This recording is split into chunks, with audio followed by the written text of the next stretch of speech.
शुरू अल्लाह का नाम लेकर जो बड़ा मेहरबान निहायत रहम वाला है।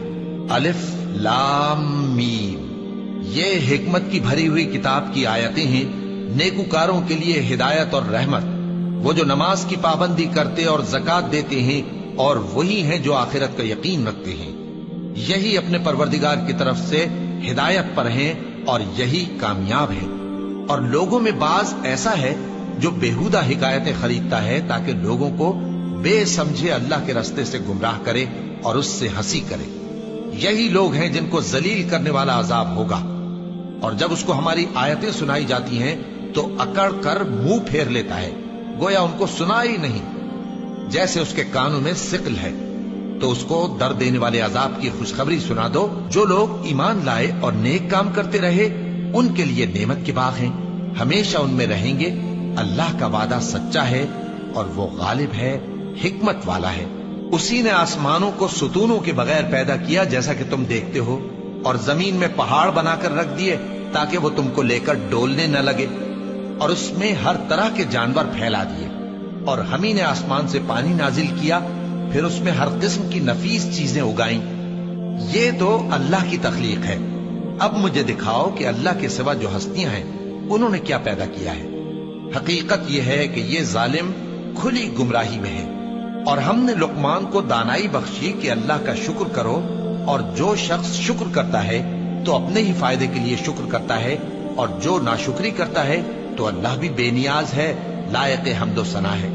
और उस वक्त को याद करो जब लुकमान ने अपने बेटे को नसीहत करते हुए कहा कि बेटा, अल्लाह के साथ शिर्क ना करना, शिर्क तो बड़ा भारी जुल्म है। और हमने इंसान को, जिसे उसकी माँ तकलीफ पर तकलीफ सहकर पेट में उठाए रखती है, फिर उसको दूध पिलाती है, और आखिरकार 2 बरस में उसका दूध छुड़ाना होता है, मैंने ताकीद की है कि मेरा भी शुक्र करता रहे और अपने माँ बाप का भी, कि तुमको मेरी ही तरफ लौट कर आना है। और अगर वो दोनों तुझ पर जोर डालें कि तू मेरे साथ किसी ऐसी चीज को शरीक करे जिसका तुझे कुछ भी इल्म नहीं, तो उनका कहा ना मानना।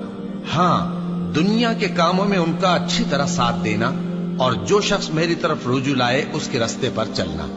फिर तुमको मेरी तरफ लौट कर आना है, तो जो काम तुम करते रहे हो सबसे तुमको आगाह कर दूंगा। लुकमान ने यह भी कहा कि बेटा, अगर कोई अमल चाहे राई के दाने के बराबर भी छोटा हो, और हो भी किसी पत्थर के अंदर, या आसमानों में मख्फी हो या जमीन में, अल्लाह उसको क़यामत के दिन ला मौजूद करेगा। कुछ शक नहीं कि अल्लाह बारीक बीन है, खबरदार है। बेटा, नमाज की पाबंदी रखना और लोगों को अच्छे कामों के करने का मशवरा देते रहना, बुरी बातों से मना करते रहना, और जो मुसीबत तुझ पर वाक़े हो उस पर सब्र करना।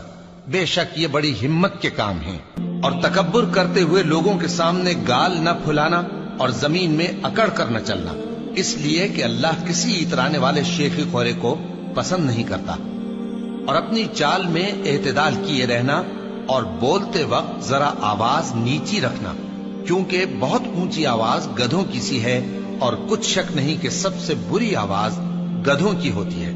क्या तुमने नहीं देखा कि जो कुछ आसमानों में और जो कुछ जमीन में है, सबको अल्लाह ने तुम्हारे काबू में कर दिया है, और तुम पर अपनी जाहिरी और बातिनी नेमतें पूरी कर दी हैं। और बाज लोग ऐसे हैं कि अल्लाह के बारे में झगड़ते हैं, न इल्म रखते हैं और न हिदायत और न किताब रोशन। और जब उनसे कहा जाता है कि जो किताब अल्लाह ने नाजिल फरमाई है उसकी पैरवी करो, तो कहते हैं कि हम तो उसी की पैरवी करेंगे जिस पर हमने अपने बाप दादों को पाया। भला अगरचे शैतान उनको दोज़ख के अजाब की तरफ बुलाता हो तब भी। और जो शख्स अपने आप को अल्लाह का फर्मा बरदार कर दे और नेकुकार भी हो, तो उसने मजबूत कड़ा थाम लिया। और सब कामों का अंजाम अल्लाह ही की तरफ है। और जो कुफ्र करे तो उसका कुफ्र तुम्हें गमनाक न कर दे। उनको हमारी तरफ लौट कर आना है, फिर जो काम वो किया करते थे हम उनको जता देंगे। बेशक अल्लाह दिलों की बातों से भी वाकिफ है। हम उनको थोड़ा सा फायदा पहुंचाएंगे, फिर अजाब शदीद की तरफ मजबूर करके ले जाएंगे। और अगर तुम उनसे पूछो कि आसमानों और जमीन को किसने पैदा किया, तो बोल उठेंगे कि अल्लाह ने। कह दो कि अल्लाह का शुक्र है, लेकिन उनमें अक्सर समझ नहीं रखते।